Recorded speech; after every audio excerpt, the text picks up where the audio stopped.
ଏବେ ଆଜ୍ଞା ଗ୍ୟାସ୍ ତ ମିଳୁନି ତାପରେ 2,500-3,000 ଟଙ୍କା ଲେଖା ଗ୍ୟାସ୍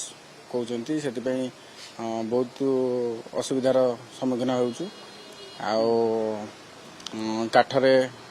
କୋଇଲା ଚୁଲା କାଠ ଏଇଥିରେ ରୋଷେଇ କଲାବେଳକୁ ବହୁତ ତକଲିଫ ହେଉଛି ଆଜ୍ଞା ଆଉ ରେଟ୍ ଯାହା ଥିଲା ଏବେ ଆମେ 10 ଟଙ୍କା 60 ଟଙ୍କା ମିଲ୍ ଥିଲା ସାଧା ମିଲ୍ 60 ଥିଲା ଏବେ ଆଜ୍ଞା 10 ଟଙ୍କା ଲେଖେ ବଢ଼େଇଛୁ 70 ଆଉ ମାଛ ମିଲ୍ 80 ଟଙ୍କା ଲେଖେ ଥିଲା ଏବେ 90 ଟଙ୍କା ଚିକେନ୍ ମିଲ୍ 100 ଟଙ୍କା ଥିଲା ଏବେ 110 120 ଏମିତି ଆଉ କ'ଣ କରିବା ଫେରେ ଟିକେ ରେଟ୍ କମିଲେ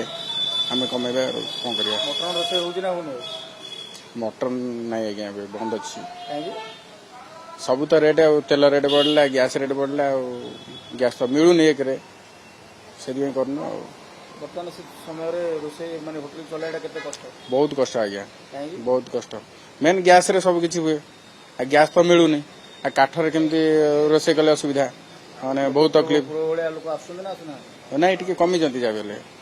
ଆଗଠାରୁ ଏବେ ଟିକେ କମ୍ ଅଛନ୍ତି ଲୋକ କମ୍ ଆସୁଛନ୍ତି ଆଇଟମ୍ ସବୁ କ'ଣ ଆଇଟମ୍ ପୂର୍ବରୁ ଯେତେ ଆଇଟମ୍ ପୂର୍ବରୁ ଯେତେ ଆଇଟମ୍ ଥିଲା ଏବେ ଟିକେ କମ୍ କରାହେଉଛି ଧର ଭାତ ଡାଲି ଭଜା ତରକାରୀ 2ଟା ଦିଆ ହେଉଥିଲା ସାଲାଡ୍ ଦିଆ ହେଉଥିଲା ଚିପ୍ସ ଦିଆ ହେଉଥିଲା ଆଉ ଯାହା ବି ହେଲେ ଗୋଟେ ତରକାରୀ କମେଇ ଦେଉଛୁ ଆମେ ଭାତ ଡାଲି ଭଜା ତରକାରୀ ଗୋଟେ ଦେଉଛୁ ଆଉ ସାଲାଡ୍ ଦେଉଛୁ ଏଇଆ ଦେଉଛୁ ଆମେ